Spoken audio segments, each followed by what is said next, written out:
الحمد للہ رب العالمین والعاقبۃ للمتقین الصلاۃ والسلام علی سید الانبیاء والمرسلین والحمد للہ رب العالمین اما بعد فاعوذ باللہ من الشیطان الرجیم بسم اللہ الرحمن الرحیم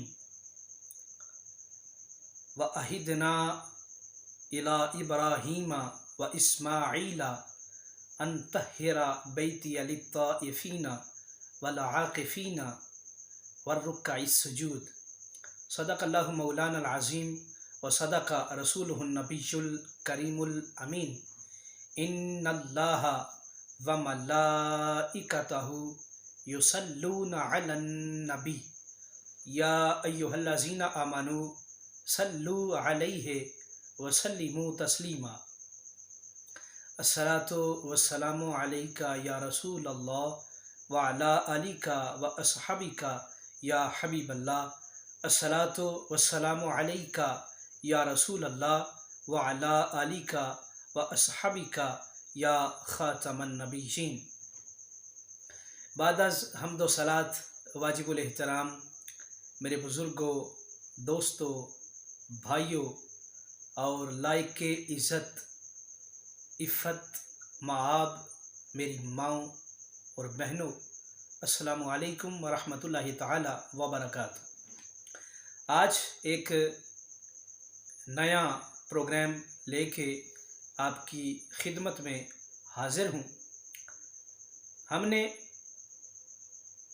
رمضان شریف کے حوالہ سے اعتکاف کو موضوع بنا کے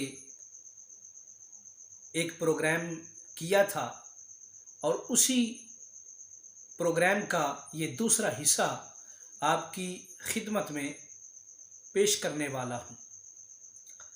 ہم نے اعتکاف کے حوالہ سے چند ضروری باتیں کی تھیں تاکہ وہ باتیں ہمارے ذہن نشین ہو جائیں اور وہ باتیں آنے والے زمانہ میں، آنے والے وقت میں ہمارے لیے کارگر ثابت ہوں۔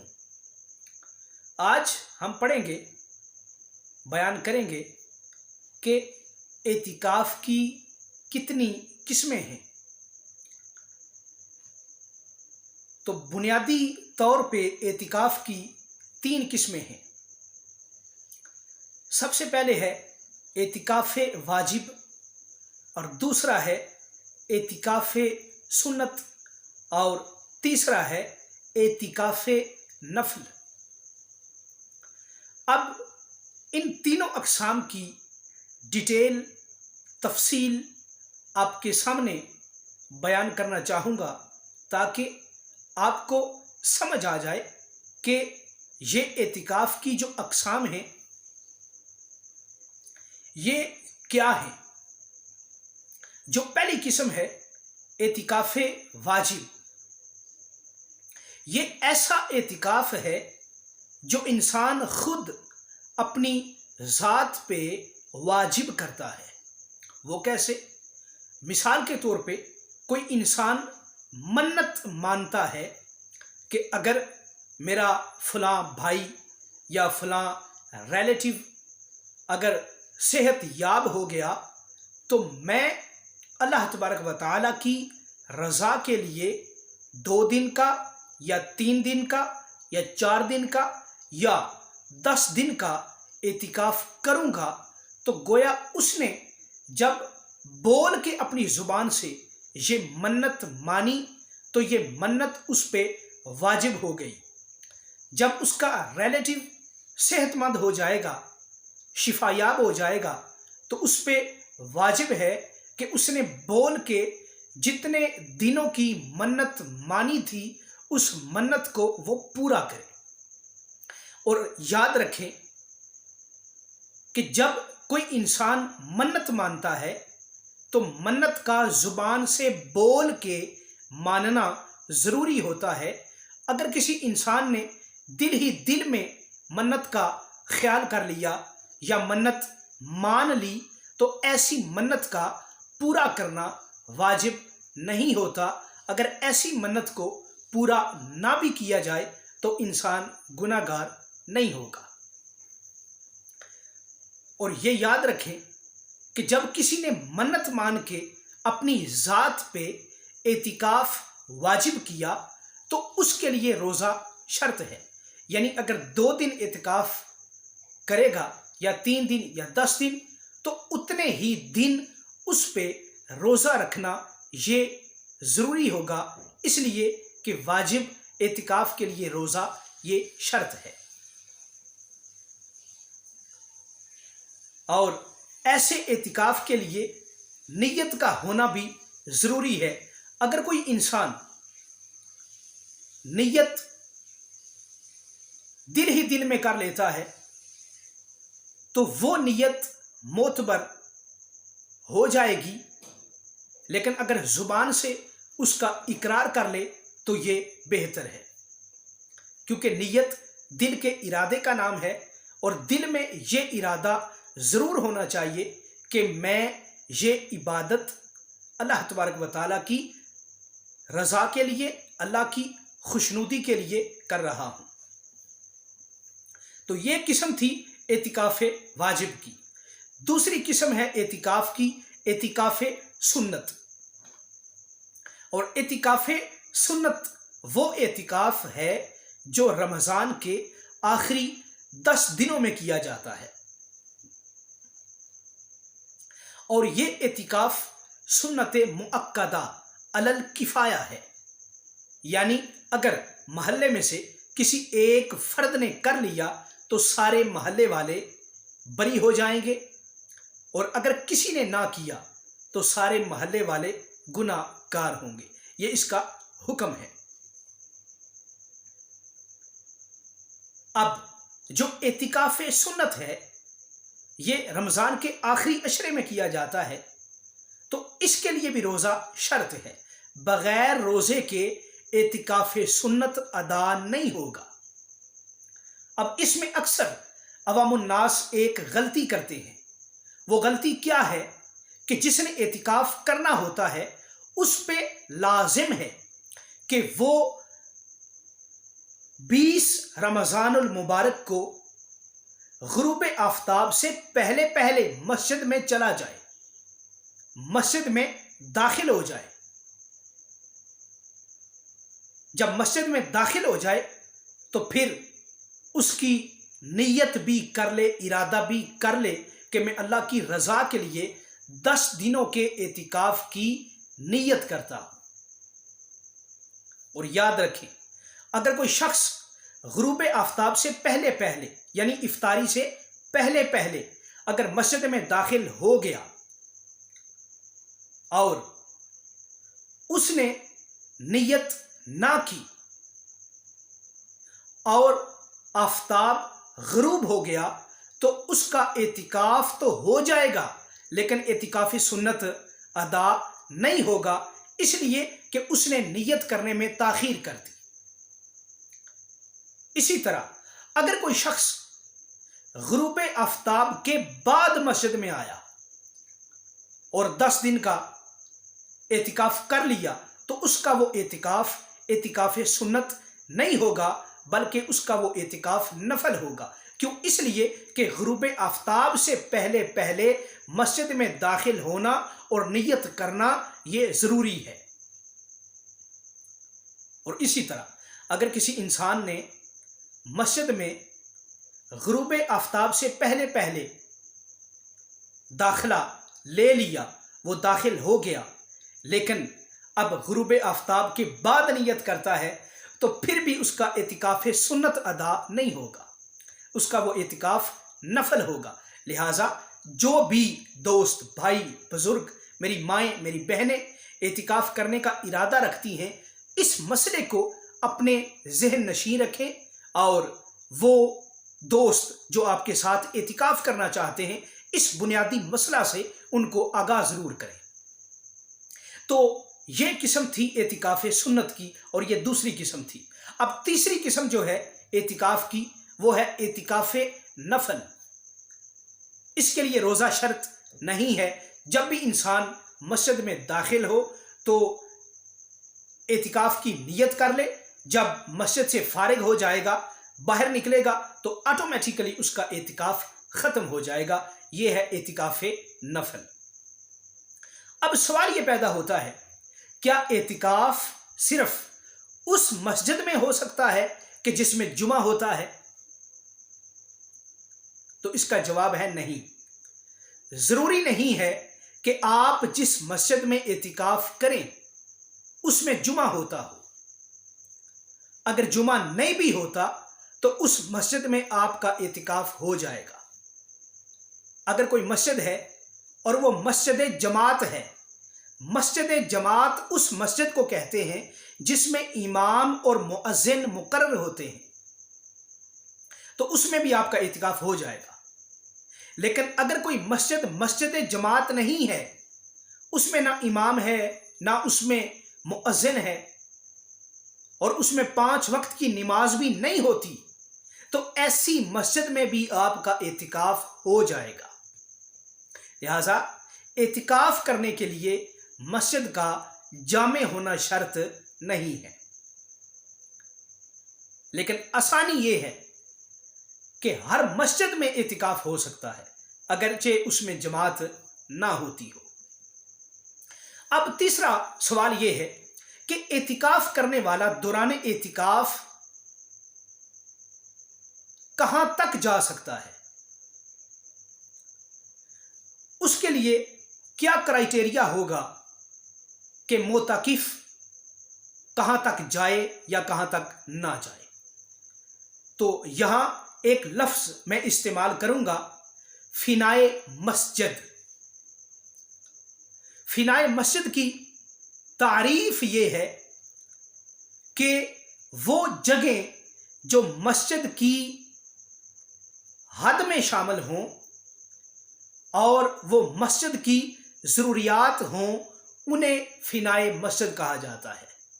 فنائے مسجد وہ جگہیں ہیں کہ جو جگہیں مسجد کے احاطہ کے اندر ہوتی ہیں اور وہ جگہ مسجد کے لیے ضروری ہوتی ہیں، ایسی جگہوں کو فنائے مسجد کہا جاتا ہے۔ اب ان جگہوں میں کون کون سی جگہیں شامل ہیں؟ نمبر 1، منارہ،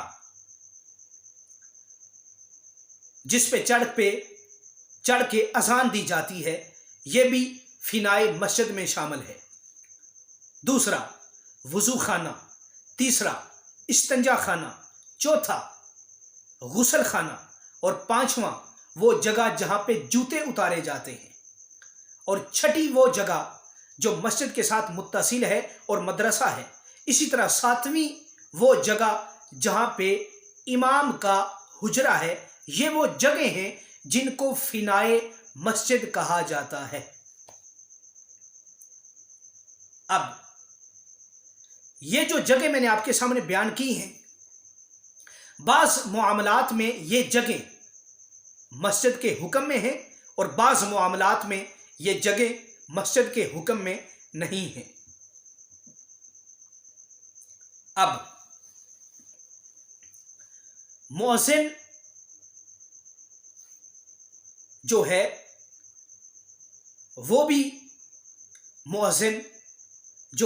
وہ بھی معتکف ہو سکتا ہے۔ اب معتکف جو ہے وہ فنائے مسجد میں سے جس جگہ پہ جانا چاہے بلا ضرورت جا سکتا ہے۔ اسی طرح اقتداء ہے، اعتکاف ہے، تو یہ تمام جگہیں جو ہیں یہ مسجد ہی شمار ہوں گی۔ اقتداء کے معاملے میں اور اعتکاف کے معاملے میں یہ جو جگہیں ہیں یہ مسجد ہی شمار ہوں گی۔ اگر کوئی معتکف اعتکاف کرنے والا ان جگہوں میں سے کسی جگہ پہ جاتا ہے تو یہی شمار ہوگا کہ وہ مسجد کے اندر ہی ہے۔ تو گویا وہ مسجد کا ایک حصہ ہی شمار ہوگا۔ تو اب سوال یہ پیدا ہوتا ہے کہ مسجد کا جو منارہ ہے اس پہ کھڑے ہو کے اذان دی جاتی ہے، تو کیا معتکف اس پہ کھڑا ہو کے اذان دے سکتا ہے؟ آج کل مسجد کے اندر منارے تو موجود ہیں لیکن اذان منارے پہ نہیں دی جاتی بلکہ سپیکر میں دی جاتی ہے۔ تو اگر کسی مسجد میں آج بھی یہ ضابطہ ہے تو سوال پیدا ہوتا ہے کیا معتکف اس منارے پہ چڑھ کے اذان دے سکتا ہے؟ تو اس کا جواب یہ ہے کہ اس منارے پہ چڑھنے والی جو سیڑھیاں ہیں وہ چاہے مسجد سے اندر ہو کے جاتی ہیں یا مسجد سے باہر ہو کے جاتی ہیں، بہرحال معتکف ان سیڑھیوں کا استعمال کر کے منارے پہ چڑھ کے اذان دے سکتا ہے، اس لیے کہ اذان دینا یہ حاجت شرعی ہے۔ لیکن اگر معتکف چاہتا ہے کہ مسجد کی چھت پہ جائے تو اس کے لیے قید یہ ہے کہ اگر مسجد کی چھت پہ جانے والا راستہ جو ہے اگر مسجد کی حد سے باہر سے ہو کے جاتا ہے تو اگر اس راستے کو استعمال کر کے معتکف مسجد کی چھت پہ گیا تو اس کا اعتکاف فاسد ہو جائے گا، ٹوٹ جائے گا۔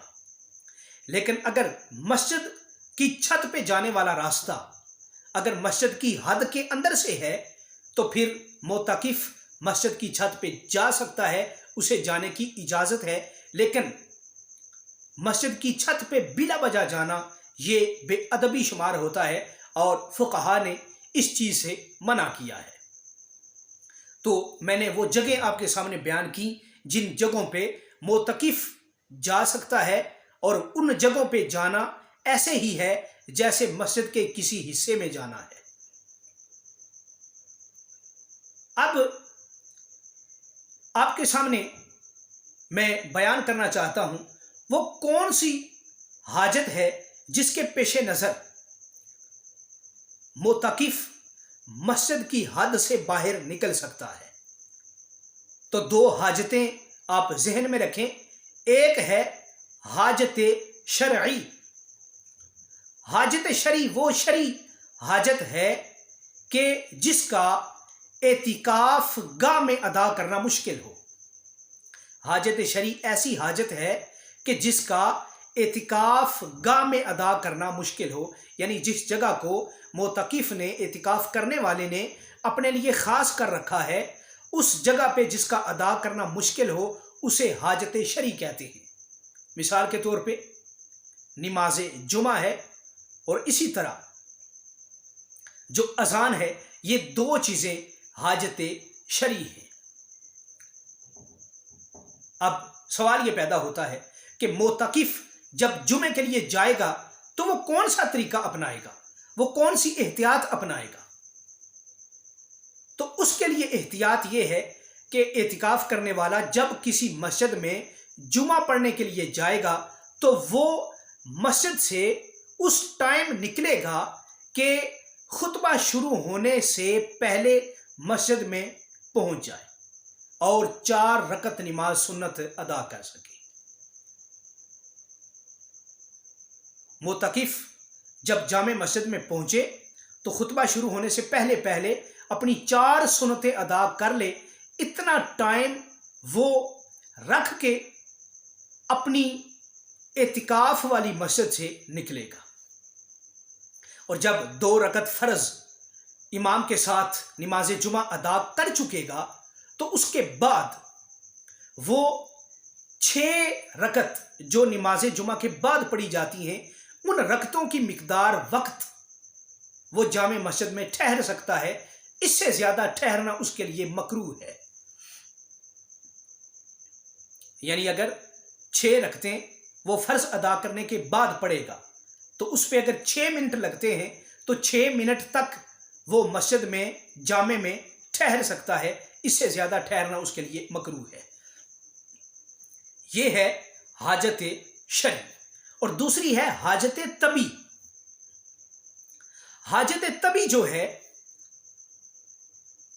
وہ ایسی حاجت ہے کہ جس کے بغیر انسان کا چارہ نہ ہو، مثلا پیشاب ہے، پخانہ وغیرہ ہے، تو پیشاب کے لیے، پخانہ وغیرہ کے لیے وہ مسجد کی حد سے باہر جا سکتا ہے۔ اس صورت میں جب مسجد کی حد کے اندر یا مسجد کے احاطہ کے اندر استنجا خانہ نہیں ہے تو وہ مسجد کی حد سے باہر جا سکتا ہے۔ اور اسی طرح اگر استنجا خانہ مسجد کی حد کے اندر موجود نہیں ہے تو استنجا خانہ مسجد کی حد سے باہر ہے تو معتکف اس استنجا خانہ تک جانے کے لیے مسجد کی حد سے باہر نکل سکتا ہے۔ اسی طرح وضو خانہ اگر مسجد کی حد میں نہیں ہے، احاطہ میں نہیں ہے، تو احاطہ سے باہر ہے تو معتکف وضو خانے تک بھی جا سکتا ہے۔ اور اسی طرح اگر معتکف کو احتلام ہو جاتا ہے، جنبی ہو جاتا ہے، تو اگر غسل خانہ مسجد کی حد میں نہیں ہے، مسجد کے احاطہ میں نہیں ہے، احاطہ سے باہر ہے، تو معتکف کے لیے اجازت ہے کہ وہ مسجد کی حد سے باہر نکل آئے۔ اور اسی طرح قضاء حاجت کے لیے اگر مسجد کے احاطہ کے اندر استنجا خانہ نہیں ہے، باتھ روم نہیں ہے، تو معتکف کے لیے اجازت ہے کہ وہ مسجد کی حد سے باہر نکل آئے اور استنجا خانہ تک چلا جائے۔ اور اگر مسجد کے اندر استنجا خانہ نہیں ہے اور مسجد کے قریب کسی دوست کا گھر ہے تو وہاں پہ جانا ضروری نہیں ہے۔ اگر اپنے گھر جانا چاہے قضاء حاجت کے لیے تو جا سکتا ہے۔ علماء کرام فرماتے ہیں کہ اگر اس کے دو گھر ہیں، ایک مسجد کے قریب ہے، دوسرا دور ہے، تو اس کے لیے بہتر ہے کہ قریب والے گھر کو استعمال کرے اور جو ہی قضاء حاجت سے فارغ ہو جائے تو وہاں پہ ٹھہرے نہ، بلکہ بغیر ٹھہرے واپس مسجد کی طرف لوٹ آئے۔ علماء فرماتے ہیں اگر اس نے دور کے گھر کا انتخاب کیا کہ وہاں پہ جا کے قضاء حاجت کرے تو اس کا اعتکاف فاسد ہو جائے گا۔ اور اسی طرح میں نے آپ کے سامنے بیان کیا ہے کہ وضو خانہ، غسل خانہ، استنجا خانہ اگر یہ مسجد کے احاطہ میں نہیں ہے، مسجد کے احاطہ سے باہر ہے، تو معتکف صرف حاجت طبی کے پیش نظر وہاں جا سکتا ہے، اس کے علاوہ وہاں نہیں جا سکتا۔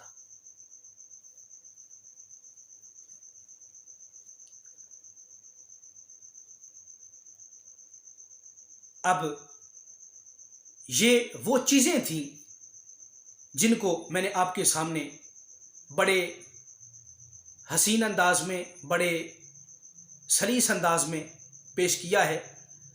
ایک آخری مسئلہ آپ کے گوش گزار کرتا چلوں کہ اگر کسی اعتکاف کرنے والے نے ایسی مسجد میں اعتکاف کیا ہے جہاں پہ جماعت نہیں ہوتی، تو اب اعتکاف کرنے والا جماعت کے لیے اس مسجد سے نہ نکلے، اس کے لیے افضل ہے کہ اسی مسجد کے اندر اپنی نماز کا اہتمام کرے، جماعت کے لیے کسی دوسری مسجد کی طرف روانہ نہ ہو، یہی افضل ہے۔ اللہ تبارک و تعالیٰ کی بارگاہ کے اندر دعا ہے جو کچھ میں نے آپ کے سامنے بیان کیا ہے، اللہ تبارک و تعالیٰ اس پہ عمل کی توفیق عطا فرمائے۔ اللہ تبارک و تعالیٰ تمام امت مسلمہ پہ اپنا رحم و کرم فرمائے۔ جہاں بھی مسلمان ظلم کا شکار ہیں، اللہ تبارک و تعالیٰ اس ماہ مبارک کے صدقے ان پہ اپنا رحم فرمائے، ان پہ اپنا فضل فرمائے۔ اللہ ہم سب کو شہادت والی موت عطا فرمائے۔ وما علیہ الا البلاغ والسلام۔